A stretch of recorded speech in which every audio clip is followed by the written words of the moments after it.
My name is Michael Wayne Fowler. I'm the founder of Save the Yeti. By day, I work in the music industry. I live in Temple Hill, Kentucky, which is the biggest hill in Kentucky. By night, I'm an 800-pound, bloodthirsty beast known as the Yeti.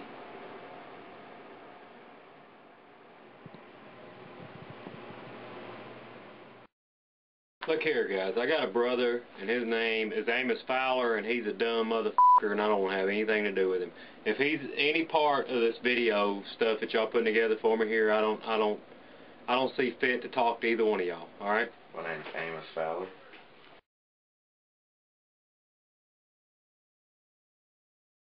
He's my brother. Well, when he turned 18, he sold the car he had, and ended up getting $6,000 out of it and buying the suit. And I can't believe someone would spend that much money on some crazy suit. So now he just walks or rides a bike wherever he goes, even in the suit. And he did borrow the family van, but he just lives in it. He just lives in a van. My brother Amos is just a fucking asshole. That's all it is to it. Nobody fucking likes him. Nobody ever will like him. His fucking wife cheating on him with half the city over there. You know, he needs to have a fucking backbone is what he needs. He needs a rude awakening and get a fucking backbone. Because he's just a fucking asshole. Nobody wants to be around that. I don't want to fucking be around that. I swore a long time ago I'd cut his damn guts out if it was up to me and leave him fucking lying in a ditch somewhere. Fucking asshole. Well, he drinks in mass quantities. I know he drinks at least a case of whiskey a week, and that's, you know, 6 half-gallons in a case. He's usually pretty normal until he gets drunk, and then he'll throw that suit on and just be crazy.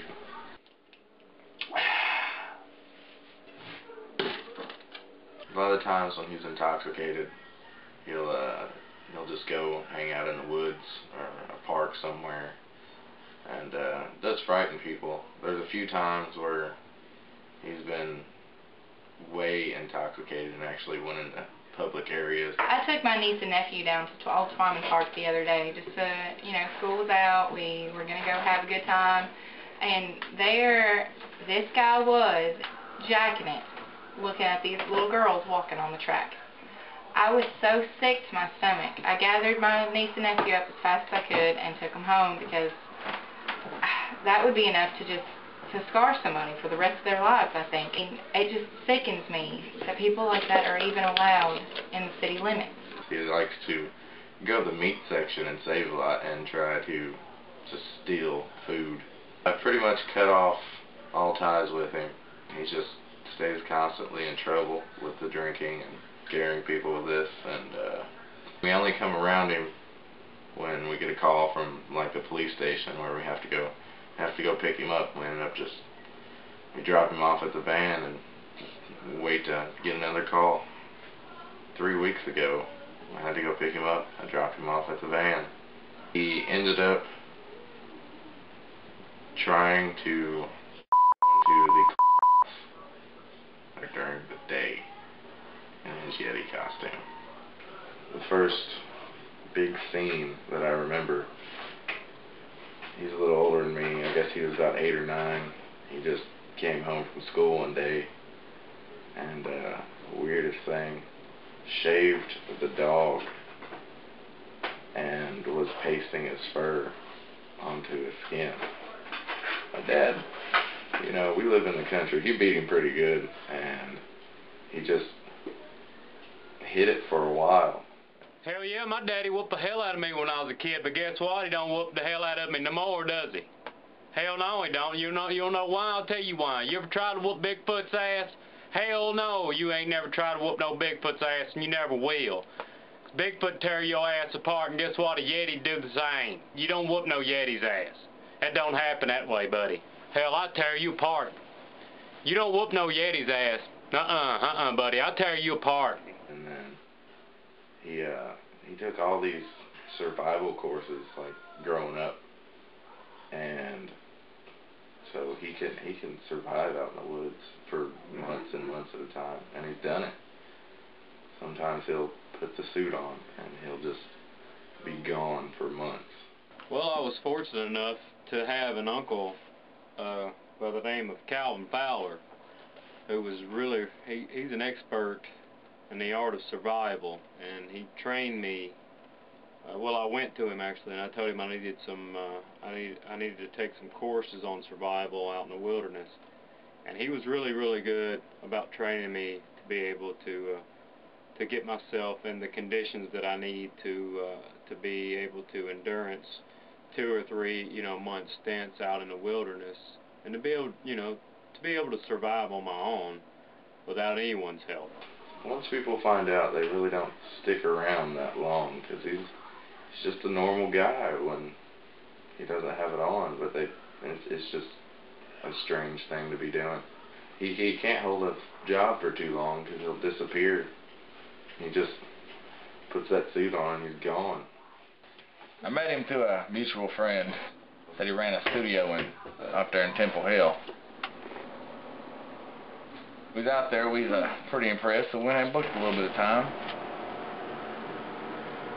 I believe it was 2008 we went to record. Pretty much had to run the whole thing by ourselves. Come in, and that costume was there. I go into the back room, and it was gone. He was gone. When we got there to do our time, he got faced real quick. Showed us where the record button was, and then he left. Yeah, this is my studio that I work out of.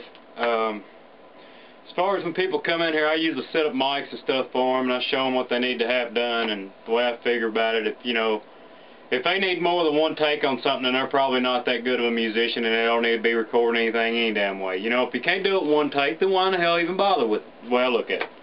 Everything needs to be done in one take. How are you supposed to capture your true emotions by going back and overtaking stuff time and time again? Now, if they can do it all in one take, then they've accomplished something, and they've made my time worthwhile out here, as well as themselves. If they can't do it, if they had to do more than that with it, then they up. They need to go pay somebody big money or something if they,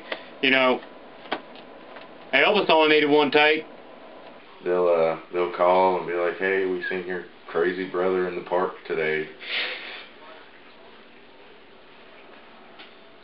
I guess he was older then, and probably 14, 15, and my parents actually heard something down in the cellar, and nothing weird, but they went down there to check and found him actually masturbating in the freezer, which is just, I don't know where he gets his kicks off with that, but inside the deep freeze. So probably an hour and a half, 2 hours, and he was in there so long he got frostbite on his dick.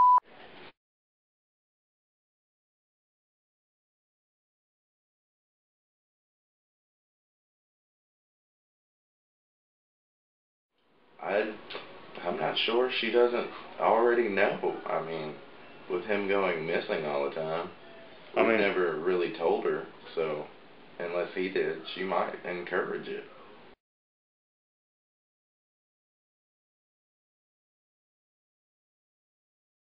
See, my father actually owns a company, so we just tell her that he's working for him and going to meetings and whatnot out of state.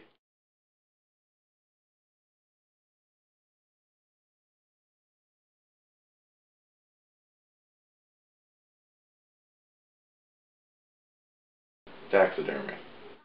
Thanks for tearing my fucking family apart, you crazy bastard. I hope this intervention does something for you.